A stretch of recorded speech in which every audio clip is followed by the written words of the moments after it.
Hi everyone, welcome back to Cottoverdi. My name's Annette and today I have a few little jobs to do in the garden. So what I thought I'd do is I would bring you along whilst I tackle those jobs and just show you how everything's looking at the moment, how the borders are looking, how my roses are doing, and just show you what I'm doing. So today I need to deadhead a lot of roses and stake them, tie in some climbers. I also need to tidy up the tulip foliage that's finally gone over, and it really does make the borders look a little bit of a mess, so I'm going to do that.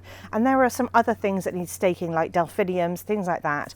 I'm not sure how much weeding I'll get done today because I really want to deadhead roses and then give them a feed. So I thought I'd bring you along and it'll be a sort of mini tour of how everything's looking at the moment whilst I tackle these little projects. So the first thing I'm going to do is I'm going to deal with the Cheshire roses here on the patio beds. So the Cheshire roses are a wonderful ground cover rose, but what they tend to do for me, I've had them in for years now, maybe 7 or 8 years, something like that. They're beautiful roses. What they tend to do though is flop all over the patio, and they're kind of prickly and they get in the way and they make a bit of a mess. So what I like to do is I like to prop the individual branches up a little bit. It also just makes a better display doing that. So I use like a long pole with like a little loop on the end. So don't put the stakey thing at the end, put it sort of near the stronger part of your stem and prop the stem up by just threading it through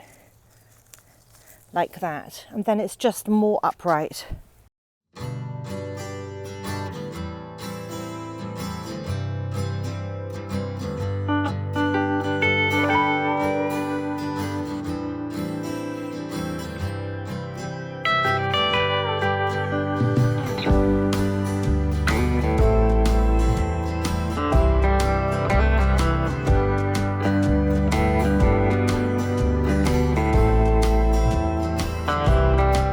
So I find those work really well. You can't really see them, and the Cheshire rose is just, it has so many flowers on the end of each stem that you just can't see these stakes. They really cover them really well. So you'd never really know that there's like a stake just down there because you've got all these buds at the top here. So that is that one. It's completely lifted off the patio now, and I'm just going to do exactly the same in this bed over here because I've got 2 more Cheshire roses over here. So I've got one here that's kind of being drowned out, and then there's another one just down there.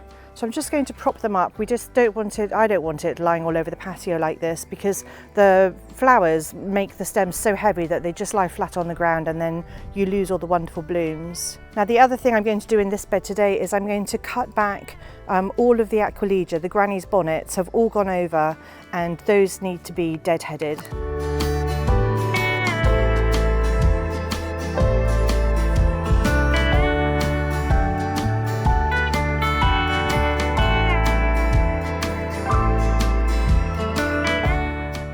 You know, the other thing I'm going to do is I'm going to chop these down. They look dead. They're not attractive to me. Say goodbye to the alliums.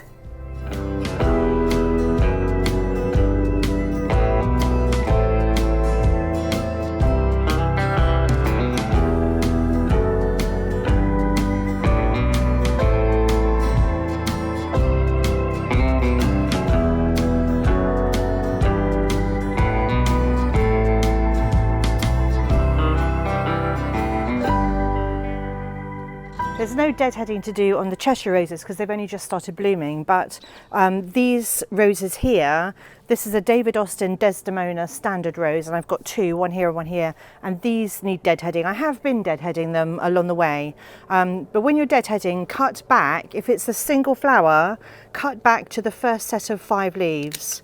That's how we deadhead. If it's multiple flowers, you can just, like if there are 2 flowers on the stem, you can just take it back to just cut off the flower head. But once the whole stem has gone over, then it's important to, can you see this dead bit here? I'm just going to take that out. And I have got on most of my roses this year, because it's been so wet and so rainy, there is an awful lot of black spot So you will see that on my roses, and it's not a problem. I mean, I do get black spot, it just seems to be really prevalent this year. And as I said, I think it's because of how much dampness we've had, how much rain.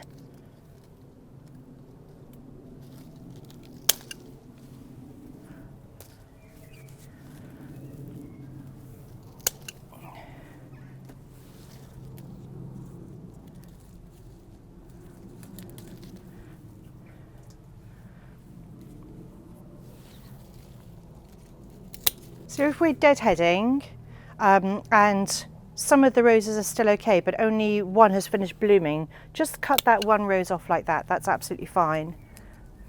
And then once these have all finished blooming, we can cut back to the first set of 5 leaves. So I'm just going to do exactly the same thing on this rose here. And you can see that this one is already starting to reshoot from where I've been deadheading all along, which is fantastic.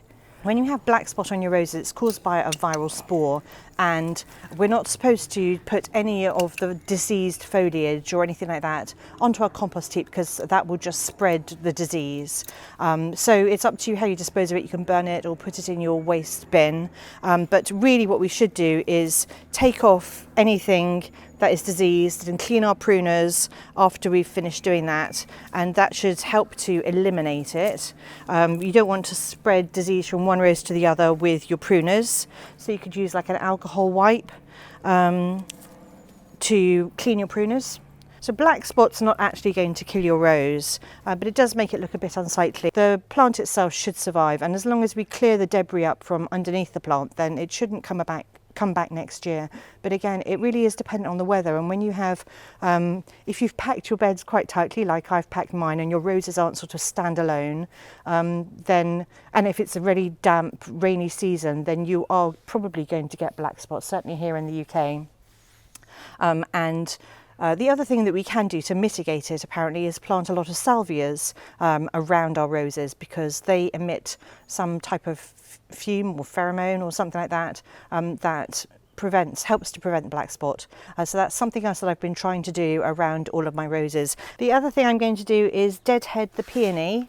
It probably should have been deadheaded a lot sooner than this, but this is when I'm getting round to it. So to deadhead the peony, I just take it back. I just take off the head and maybe 1 or 2 leaves. I just cut it back so that it looks nice and I don't have like sticks poking out all summer. And if you do this, if you deadhead your peonies, then you'll have more flowers next year. I find it really does help to produce more flowers.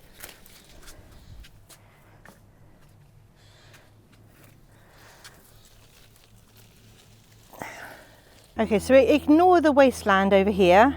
This is one of the last roses to bloom in the garden this year, and what's happening is it's just really flopping over, and I'm not sure why. Maybe it's all the rain we've had, but a lot more of my roses are flopping on weaker stems than normal. So what I'm going to do is I'm going to use this plant support to try and prop it up so that hopefully the blooms aren't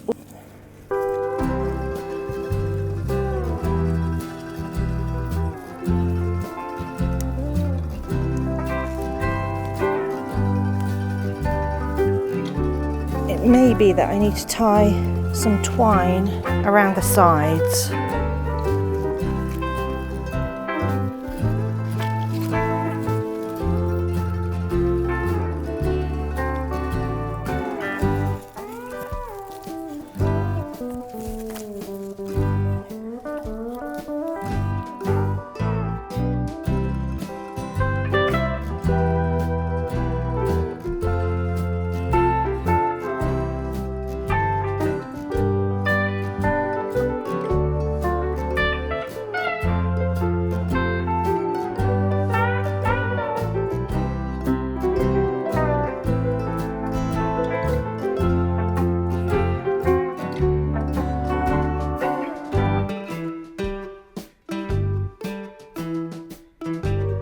Okay, so this is what I've done. I've kind of made a grid. I've put a loop around the bottom to hold some of these up. I've made a grid at the top to hold some of them up, and I've also just gently supported some at the sides. Now, I know you may think it doesn't look particularly attractive, but once all these buds are out in bloom, we're just really not going to notice it. And I think it's just going to work for the rest of the year. I'm happy with that. So it may look a little bit messy at the moment, but I think next week when they're all in bloom, it's going to look fantastic. So this bed is where I have 6 Queen of Sweden along here. They have been blooming for weeks. The ones that bloomed first, I don't know why some of them bloomed before the others, but these ones that bloom first need deadheading again, because I've already deadheaded them, and these, I'll just have a look and see what needs deadheading. But let me show you, this is a rose called Robin Hood down here, this one here, and it's just a really beautiful colour.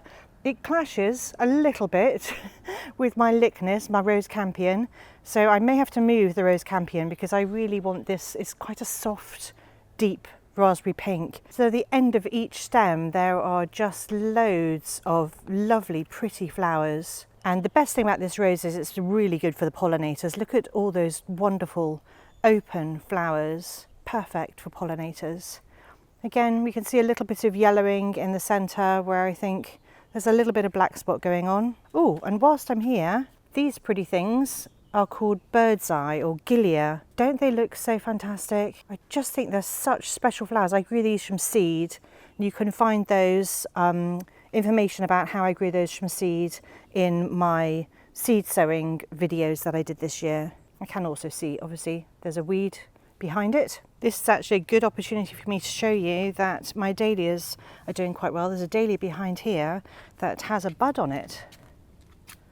Also, this Baptisia here is called Pink Truffles, and this is the first flower I've ever had on it, and it is such a pretty colour. Look at the colour of that flower. I mean, it's not fully out yet, but I think that's gorgeous. I think that's going to look incredible next to the roses next year. But let us deadhead these roses. I do think Queen of Sweden is absolutely gorgeous. It's such an upright rose as well. This is one of the roses that just isn't flopping in my garden.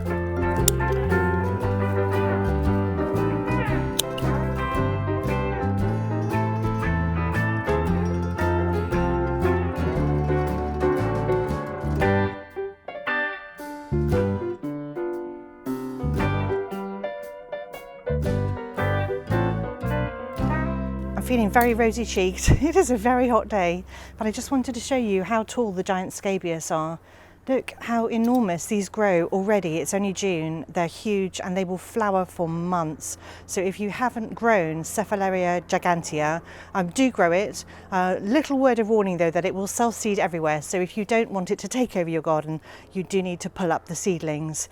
But just like in little patches like this, I think it's amazing and the bees love it. So the flower heads are not small either. They're quite big and they're this lovely buttery pale yellow. And so they work really well as cut flowers as well, all summer long. Just look how many buds there are. This rose here is called Cream Abundance, and it's also been flowering for weeks, but is also suffering with black spot, like that. So it's quite heavily affected, even though actually it's got really good airflow. There's not a lot growing around it at the moment, because we haven't planted up these beds. Oh, I just deadheaded the entire branch. There's so much leaf spot going on in my garden. It's really annoying. This is the pergola that we planted up earlier on this year. We planted up loads of things at the bottom actually. Do have a look at that video if you want to see. But one of the things that we planted here is a gorgeous rose called Woollerton Old Hall. It's a David Austin, and I've been waiting for it to grow a little bit so that I can tie it in. And it's now ready. It's got some buds on it, so I can't wait to see those. So it's this rose down here, and I'm just going to tie it in. So I'm not entirely sure how I'm going to do it, but I need it to not be growing quite so much on the path. I need it to clamber up the pergola a bit. So I'm going to try and tie it back without smothering it too much. I may have to do individual strands. So again, always do a figure of 8 when you're tying something in. I think it really helps to stop things rubbing. I have to say the colour looks so pretty on this rose. I really love it.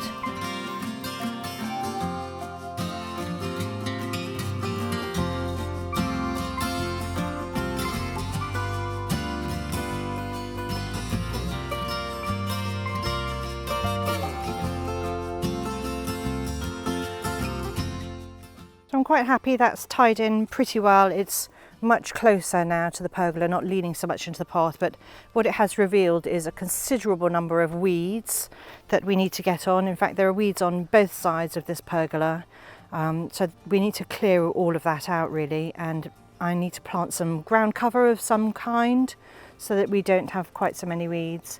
There is, next to the Robin Hood on this side of the pergola, there is another rose here. And this one I think is called Penny Lane. Yeah, it's called Penny Lane, but it really isn't growing very fast. Probably been smothered by weeds. But I have got some buds. It just hasn't grown very tall this year. So this is the Woollerton Old Hill here, and this rose here is called Felicia. It's actually been flowering for a little while, but it's newly planted this year, and currently it has quite weak stems. So I'm hoping that over the years this one will get stronger. This is a cephalaria which we need to take out because I don't want a giant scabious there, nor do I want a great big weed there. But I'm just going to deadhead this rose. So it has got some very pretty blooms. But again, we just need to go in and take off the spent ones to encourage more blooms. So Felicia is a lovely sort of pinky peachy colour. I think it's quite pretty. The flowers are a little bit scruffy, which is fine. And they are definitely smaller than a lot of other roses that I have. But again, that's okay. And next year when this plant is a little bit older, hopefully it will be covered in gorgeous blooms. That's where the pergola is, and then this bed here, at the end of this bed, I've got 3 gorgeous roses called Chandos Beauty. They are huge, huge blooms and such a pretty soft colour. I really love this rose. I had a lot of black spot on it last year, and I can see that it's suffering again a bit this year. And then down here, I have got a bunch of tulips that have finally gone over. I mean, there's still a couple that are a little bit green, but I'm just fed up with this now. This has all got to come out today. So I'm going to deadhead these roses and then cut back all the tulip foliage.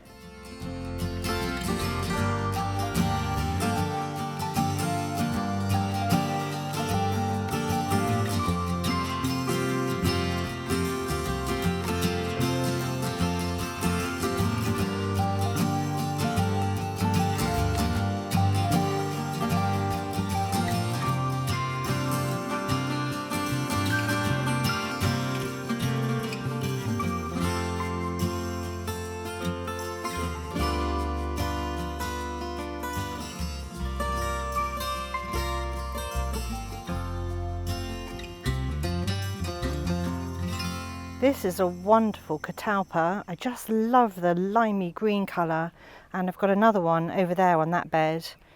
I'm also going to cut back these Acrolegia here, Granny's bonnets. They are done for the year, and I can put something else nice in their spot. All the Nigella here is self-seeded, so we don't, I don't ever plant Nigella anymore. Because I have so much in my garden. If the foliage is looking a little bit tired, you can cut it back, because there are, in fact I'm going to cut all the foliage back because I can see new shoots at the bottom, fresh new shoots. So what I've done is I've cut each one back to where I can see fresh new shoots coming out, and just sort of generally weeded around them. And then what I also did was I cleared a space at the bottom of the catalpa where there were just Nigellas growing too close to it, because actually I really want this tree to grow, so I don't want anything crowding it out too much. And then I use sort of rusty little things like this to mark where the bulbs are, so that I don't go and plant on top of the bulbs. And for some reason I think this one's been moved from that spot there, so I'm just going to put it back. This bed here is a new bed this year, and I've planted loads of dahlias and annuals in it. The dahlias are budding up. Most of them are quite big, some are still a little bit small, and I've got Nicotiana flowers already. Let's go and have a look. This Nicotiana is called glutinosa, and it should get a little bit taller than that. That's quite short, but it's just got the prettiest coloured flowers. They're kind of a little bit peachy and yellow. I think they're absolutely gorgeous. So just here are some of my first larkspur. They're a little bit weedy. I didn't sow these in the autumn, I sowed them in the spring. So they are much shorter than they would be if I'd sown them in the autumn. I have also lost some snaps just here. Hopefully I've got some I can replace those with. Those were Costa lavender and maybe they just didn't get enough water. In fact, I've got a drift of them. I can see they've all died.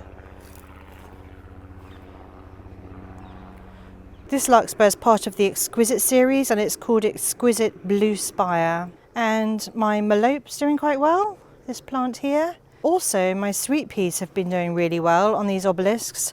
There aren't very many flowers on because we were out to dinner last night and I took my friend all the sweet peas that were in bloom.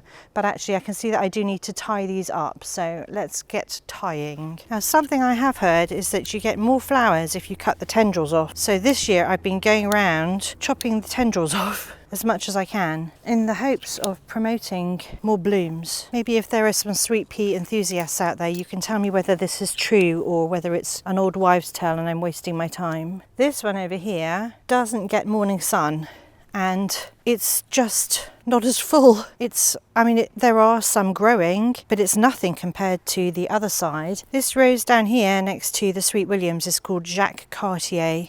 And this is the best year I've had for this rose. It's been blooming for weeks and it's actually looking quite healthy. It's very, very small, but I think it's just because it's struggled in the past. We've moved it so many times. But hopefully it's going to be happy here and over the years we'll just get more and more blooms. The flowers are quite sweet. They've kind of got this central puffiness to them, and some are pale pink, some are darker pink. Can you see like the central little puffy bit? There's like a curly bit in the centre. I don't know what to call that, but I think they're quite sweet. I'm going to leave these alliums because unlike the ones in the patio beds, these still have a bit of purple and green colour and I think they're pretty. But what I am going to do is deadhead the Sweet Williams in the hope to promote future blooms. So I'm just going to take off the ones that look a bit drab. The other thing that I'm really enjoying are these Vicaria that I sowed earlier on this year, and even though they're flopping over a lot, the flowers are really gentle and pretty, and I think I definitely want to have more of these next year. I think a whole drift of them would look spectacular. So those are the Queen of Sweden over there. This is where I tied in the Woollerton Old Hall on this pergola. That's the Chandos Beauty. This bed is predominantly dahlias and annuals in the front here. I've got a Cosmos Rue Benza that's already in bloom, and my Phlox Creme Brulee. It's looking a bit spindly and sick, but I think it's going to do quite well, and they are starting to flower now too. This is my Status that I sowed this year. That's doing quite well. There's another Nicotiana there, the Glutinosa, with the lovely peachy colour. That's looking quite cute. And then if we spin all the way around, I think this bed is looking magical. Let me show you what's in bloom here. So we've got some more creme brulee in the corner here, loads of dahlias and snapdragons. There's another catalpa here, and that's a 9-bark. It's a lovely 9-bark called Lady in Red behind there. And this is some gorgeous purple Veronicastrum. In the front here, we've got Royal Wedding Poppy. They've been flowering for absolutely ages. I've got loads of beautiful seed pods forming, and this is a phlox called Fashionably Early, and I think it goes so beautifully with the poppies. It's just a match made in heaven, those colours. So right behind it I've got another Nicotiana or Nicotiana that is coming into flower. This one's called Crimson Bedder, and it's going to have deep raspberry red or crimson coloured flowers. Absolutely gorgeous. I also want to mention these plants here. This is a penstemon called Chocolate Drop that I grew from seed this year, and I'm super excited. This one's been eaten a little bit by slugs and snails, but these two are super healthy.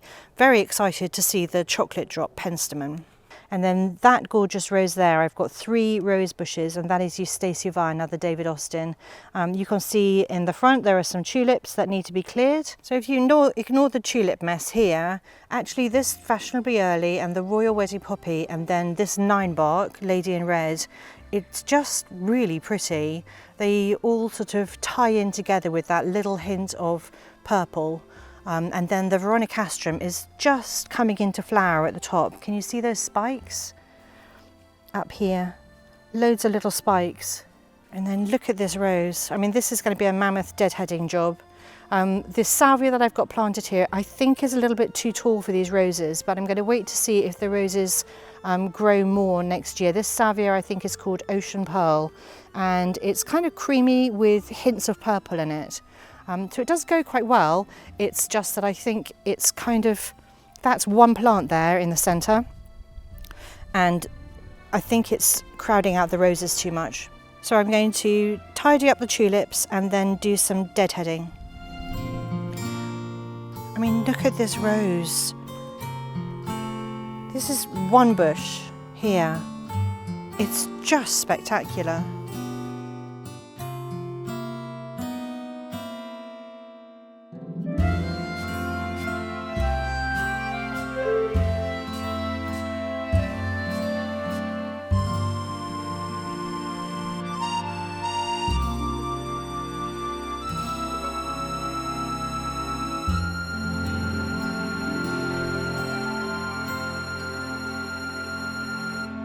So I have also lost some more snaps here.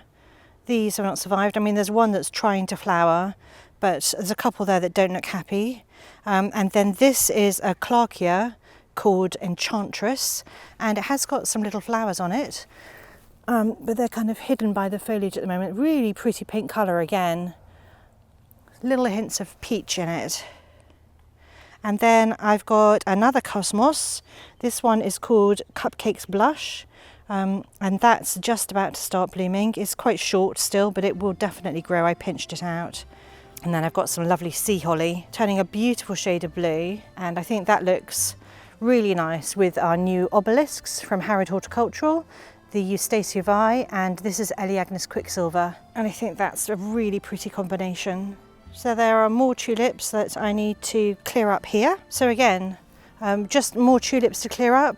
This is a Clarkia called Apple Blossom that's just starting to flower. It's looking quite white at the moment, but I'm assuming that it will have some pink.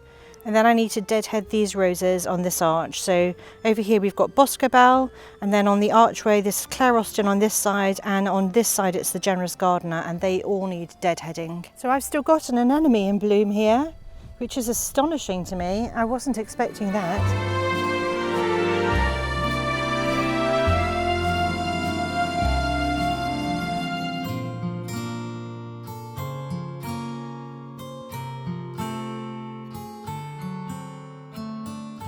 So at the bottom of these roses I also have some white Sweet Williams, and they've been flowering for absolutely ages. They were the first Sweet Williams to flower in the garden, and they're definitely over, so I'm going to cut all of those back. I'm just going to take them all out.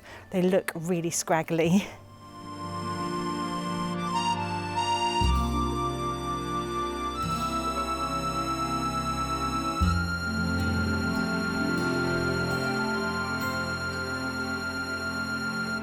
So this is the Generous Gardener, and it's coming from over there, and I've trained it over to this one so that it joins up with Claire Austin.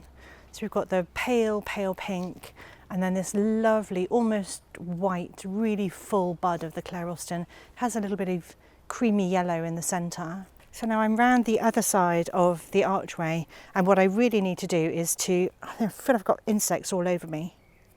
What I really need to do is to cut back. There's another Aquilegia here, Columbine, Granny's Bonnet, whatever you call it, and it was glorious, but it's just way too big and it's kind of smothering the Claire Austin rose, so I need to clear that space, and it's all gone over, it's all gone to seed. When I cut back the Aquilegia, there will be space for the phlox down at the bottom to grow.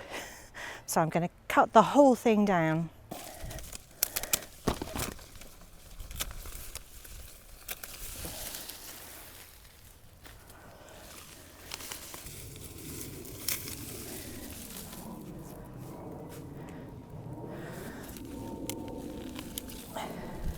That has made such a big difference.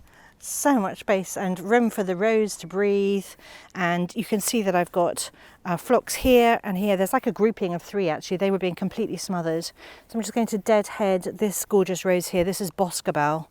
Can you see anything? No? Now can you see something? Cosmo! Cosmo! So I'm just going to tie in these roses because they're kind of leaning out into the pathway a bit too much, and I want to make sure that that doesn't happen.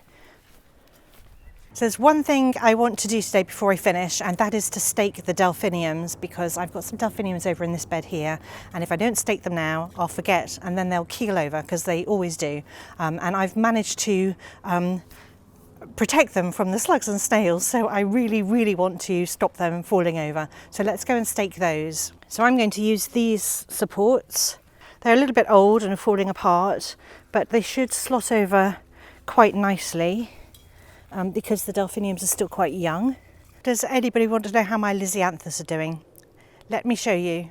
So many people told me to plant them out, so I did. Let's take a look at how they're doing. They've been planted out for like 6 weeks now. So I've got some snapdragons, and then I've got lisianthus. So there's one dying there. They're just not growing, basically. That one's dead. These aren't growing. They're not doing anything. I don't know if they're going to come to anything this year. I've given them lots of space, but they're looking a bit sad. And here is the other lot of lisianthus, still looking sickly, not particularly happy. I think I can safely say my lisianthus this year have been a big failure. But look, here's something I did grow from seed. Ta-da! There's another Nicotiana, and this is a snap called Apple Blossom, and this is a Clarkia that's just called White. So some things are doing quite well. So that's about it for today. I have done as much tidying up as I've got time for. I really hope you've enjoyed having a little tour, seeing what's starting to bloom, having a look at the roses. There are loads more roses, so I'll definitely do another video when I've got time to get out in the garden again. I will pop down to the bottom beds and do a tour of those roses and tidy up down there too. And we do have some more roses to plant actually, so that'll be quite exciting. So I really hope you've enjoyed this video today. If you have, do give it a like. And if you'd like to see more from me, then do subscribe to my channel. Anyway, thank you so much for watching, and I'll see you all next time.